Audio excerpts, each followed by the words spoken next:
पाकिस्तान में तेल के वसी ज़खायर की बातें सामने आने के बाद एक सवाल जो ज़ेरे गर्दिश है वो सवाल ये है कि पाकिस्तान से मिलने वाला ये तेल किस क्वालिटी का होगा। इस बारे में आमिर रज़ा से बात करते हैं।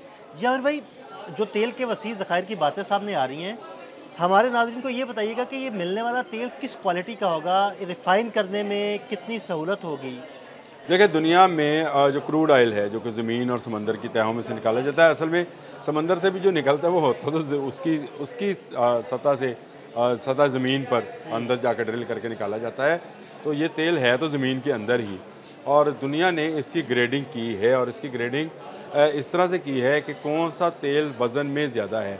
अच्छा, वज़न में क्यों ज़्यादा है, उसके अंदर कितने परसेंट जो है गंधक शामिल है, सल्फ़र जिसको बोला जाता है, और धातें अगर उसमें शामिल हैं तो वो हैवी हो जाएगा और उससे ज़रा अच्छा ऑयल निकलेगा तो वो ज़रा उसको कहेंगे कि हम ये मीडियम क्वालिटी का ऑयल है। फिर उससे ज़्यादा अच्छा निकलेगा तो वो लाइट वेट होता है और उसमें उसको रिफ़ाइन करना आसान है। अब आप इसको इस तरह से समझिए, जैसे हम ज़मीन में ड्रिल करते हैं तो आपको जो ज़मीन में ड्रिल करने वाला वो बताएगा कि इस सतह तक पानी जो है खारा है, उससे नीचे जाएंगे तो मज़ीद अच्छा है, और अगर आपने बहुत अच्छा पानी लेना तो मज़ीद गहराई में जाएंगे। तेल का भी यही हिसाब है। इसमें बहुत सारे ममालिक में तेल तो मौजूद है, लेकिन उसकी क्वालिटी उतनी अच्छी नहीं है जितनी अच्छी क्वालिटी से आप किसी को लाइट वेट ऑयल कह सकते हैं, क्रूड ऑयल कह सकते हैं।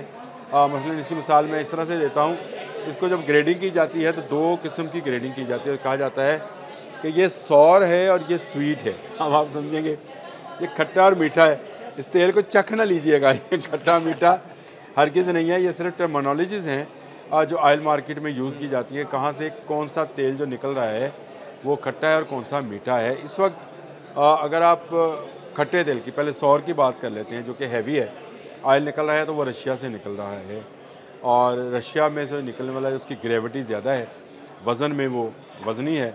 उसको साफ़ करना, रिफ़ाइन करने पर आप समझ सकते हैं कि उसको मज़ीद केमिकल्स का इस्तेमाल करना पड़ता है, और उसमें से खाम तेल में से पेट्रोल और डीज़ल जो इसकी मुख्तलिफ़ कैटेगरीज़ हैं वो कम मकदार में निकलती हैं। जो ज़्यादा निकलता है वो ज़मीन का वो मादा है जिसको हम तारकोल कहते हैं, और ये इस तरह से जो है उसमें से तारकोल या जो जिसको हम पंजाबी में लुक कहते हैं वो निकलती है, जिससे रोड बनाने का काम लिया जाता है। वो ज़्यादा मकदार में होती है। फिर उसमें गंधक का ज़्यादा इस्तेमाल है जिसके लिए केमिकल्स यूज़ कर किया जाता है, उसको रिफ़ाइन किया जाता है। फिर वो आपको पेट्रोल, और पेट्रोल की आगे 2-3 अक़साम हैं जो अगर आप पेट्रोल का इस्तेमाल करते हैं तो आपको पता होगा कि सुपर क्या है और हाई ऑक्टेन क्या है। फिर डीज़ल है, लाइट डीज़ल कौन सा है, हैवी डीज़ल कौन सा है, जहाज़ के लिए कौन सा फ्यूल इस्तेमाल होता है, मिट्टी का तेल है, और ये जो वैज़लीन हम सर्दियों में इस्तेमाल करते हैं खुश्की ख़त्म करने के लिए, ये भी ऑयल प्रोडक्ट ही है। तो ये मुख्तलिफ़ प्रोडक्ट्स हैं, तो उसमें से निकल कर जो तेल सबसे सामने आता है उसकी फिर ग्रेडिंग की जाती है, कौन सा हैवी है, कौन सा लाइट है, कौन सा मीडियम है, और फिर इस ग्रेडिंग के हवाले से स्वीट और सौर का नाम दिया जाता है। यानी आमिर भाई, इसको रिफ़ाइन करने पे अखराजात भी ज़्यादा होते होंगे मेरा। लाज़मी बात है, जिसमें से आप ज़्यादा चीज़ें निकालते हैं उसमें केमिकल का ज़्यादा इस्तेमाल, अगर गंधक ज़्यादा है केमिकल का, अगर गंधक कम है तो केमिकल का इस्तेमाल कम किया जाएगा।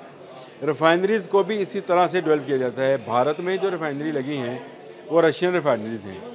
उनमें जो सिस्टम है उसको साफ़ करने का, लाज़मी बात है उसकी मशीनरी भी हैवी होगी, फिर उसको साफ़ करके निकाला जाता है, उसमें मेहनत ज़्यादा है, तो उसमें से जो चीज़ है प्रोडक्ट आपको रिफ़ाइंड प्रोडक्ट कम मिलती है। और अब आप अगर बात करें कि लाइट वेट या मीठा ऑयल, पहले सौर की बात कर लें मेरा ख्याल है, चलें। रशिया की ऑयल का मैंने आपको बता दिया। हमारे जो अरब कंट्रीज से निकलता है ये लाइट टू मीडियम ग्रेड का ऑयल है, यानी ये भी लाइट ऑयल नहीं है। इसको भी रिफाइनरी जो हमारे यहाँ पे लगी हैं वो उसको साफ़ करती हैं, तो वो तेल भी जो है उसको अगर आप कहें तो लाइट टू है। लेकिन जो बरतानिया के समंदरों में से निकलता है, जो अमेरिका में निकलता है, ये हल्का है। जो ब्रेंट जिसको बोलते हैं और WTI बोलते हैं जो अमेरिकन वाला है, ये लाइट है, इसको स्वीट ऑयल कहते हैं। सही। और ये बड़ा बेहतरीन क्वालिटी का है। लेकिन दुनिया में जो सबसे, अदील साहब आप हैरान होंगे, जो दुनिया में सबसे अच्छा तेल निकलता है वो नाइजीरिया में निकलता है। इसको बोनी लाइट कहते हैं जी। ये दुनिया में, हालांकि नाइजीरिया में खाना जंगियों की वजह से वहाँ के लोगों तक उसका असरात बहुत कम है और वहाँ बहुत सस्ते दामों आयल जो है दुनिया की मार्केट्स में बेचा जा रहा है। लेकिन वहाँ पे जो आयल की प्रोडक्ट है वो दुनिया में सबसे लाइट है, इसको बोनी लाइट कहते हैं। ये स्वीट से भी आगे की एक किस्म है, ये दुनिया में किसी और जगह किसी और मुल्क आमिर में भाई नहीं ये है। तो हो गया, हमें हमारे एक्चुअली नाजरीन जो सुनना चाहते हैं ना वो ये सुनना चाहते हैं कि पाकिस्तान से जो तेल मिलेगा या मिल रहा है या मिलने वाला है उसकी क्वालिटी क्या होगी। लेकिन नादरन सी आयल जो है बरतानिया का, जिसको ब्रेंट बोलते हैं जिस आयल को, वो मैंने आपको बताया कि वो स्वीट आयल है। पाकिस्तान के समुद्रों में भी यही तेल मौजूद है ज़बरदस्त। और पाकिस्तान के समुद्रों में मौजूद होने वाला जो तेल है इसमें सल्फ़र की मकदार बहुत कम होगी, इसमें इसकी ग्रेविटी जो है वो कम होगी, यानी इसमें से फाजल और फजूल से मादे जो हैं वो कम निकलेंगे। जो चीज़ निकल कर आएगी वो खालस पेट्रोल या डीजल की शक्ल में उसको जल्द से जल्द डाला जा सकता है। आपको पिछले दिनों आपने सुना होगा कि अमेरिकन कंपनीज़ जो हैं वो पाकिस्तान आ रही हैं और यहाँ पर आकर रिफाइनरी लगाना चाह रही है। तो रिफाइनरी किस चीज़ की लगाना चाह रही है? मैंने आपको इसी व्लॉग के इसी बात जब हम बात कर रहे थे तो शुरू में बताया था कि जो स्वीट आयल है वो दो जगह से जो निकलता है, एक ब्रेंट है बरतानिया वाला और दूसरा WTI जो है क्रूड आयल है अमेरिका वाला। और इसी की रिफाइनरी जो है अब लगाना अमेरिका पाकिस्तान में चाहता है। तो आप इससे अंदाज़ा कर सकते हैं कि अमेरिकन किस हद तक इसमें रिसर्च कर चुके हैं कि पाकिस्तान में मिलने वाला जो आयल है वो स्वीट है। बिल्कुल, क्योंकि वो चखना लीजिएगा अगर आपको शुगर अपना भी जो मिलने वाला ऑयल है उनका भी स्वीट है तो उन्होंने वही रिफाइनरी लगाई लाजिम बात है, उनके पास वही टेक्नोलॉजी है तो वो वही टेक्नोलॉजी उनके पास जो टेक्नोलॉजी है उसी टेक्नोलॉजी को वो पाकिस्तान में लेकर आ रहे हैं। ये अगेन उस बात की तस्दीक है कि पाकिस्तान में जो आयल है उसकी एक तो मकदार बहुत ज़्यादा है, क्योंकि अमेरिका यहाँ पर क्यों इन्वेस्ट करना चाहता है, कंपनीज़ क्यों आना चाहती हैं, तुर्की के जहाज़ क्यों आना चाहते हैं।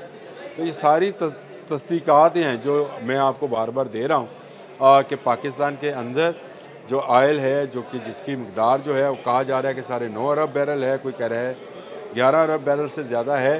ये स्वीट आयल है, शुगर है तो चखना लीजिएगा, बार बार कह रहा हूँ।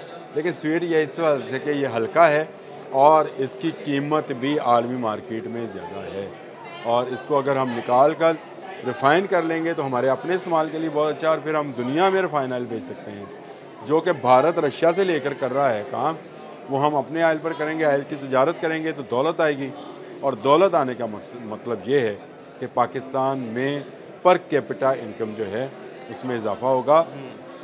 कितना इजाफ़ा होगा इसका अंदाज़ा अगर आप करना चाहते हैं तो फिर आपको अरब और कुवैत के पर कैपिटा इनकम को जो है उससे कंपैरिजन कर लेना चाहिए। मैंने एक दिन पहले भी अदील साहब से कहा था कि वो जो तोप होती है वो सुलवा लें, आप आने वाले हैं, लेकिन इनका अरबी चूगे, हाँ अरबी चोगे, लेकिन इनके अरबियों की हरकत पे ज़्यादा नज़र है, चोगों पे कम है। लेकिन ये बात ठीक है कि पाकिस्तान में दौलत की रेल पेल होगी और पाकिस्तान से जो आयल मिल रहा है अदील साहब वो अच्छी और आला क्वालिटी का है और अल्लाह करे जल्द से जल्द हम इसके इस आयल तक पहुँचें और इसको निकालें और फिर इसको रिफ़ाइन करें। अभी तो अमेरिकन एक रिफ़ाइनरी लगाने की बात कर रही हैं, मुझे नज़र आता है कि मुस्तक़बिल में शायद इन रिफ़ाइनरीज़ की तादाद जो है 2 की जाए, या जो हमने अरब कंट्री से निकलने वाले आयल के लिए रिफ़ाइनरी लगाई हैं उनको अपग्रेड किया है। बिल्कुल सही है। बहुत शुक्रिया आमिर भाई। ये बिल्कुल पाकिस्तान से निकलने वाली तेल की क्वालिटी क्या होगी इस बारे में आमिर रज़ा ने बड़ी तफसील के साथ बताया और आप तैयारी कर लें क्योंकि आप बहुत जल्द अमीर भी होने वाले हैं। अदील अहमद और आमिर रज़ा को इजाज़त दीजिएगा। अल्लाह हाफ़िज़।